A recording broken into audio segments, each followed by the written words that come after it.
Sinigang tayo mga guys.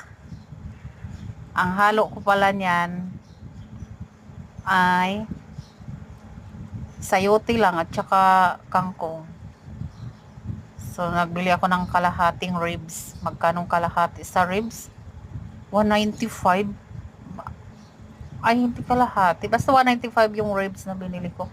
Tapos kangkong lang, sayote. Kasi kung hahaluan ko pa yan ng gabi, sitaw, okra. Di ba mamahala na ako kaya sakto lang kaya na importante may sabaw. Tapos nilagyan ko ng sinigang na gabi. Nilagyan ko ng pork cubes wala malasa lalo. Tapos yan isang sachet na ganyan. Kay gusto nila maasim talaga ba. Yun lang. Tapos nagprito ako ng galunggong.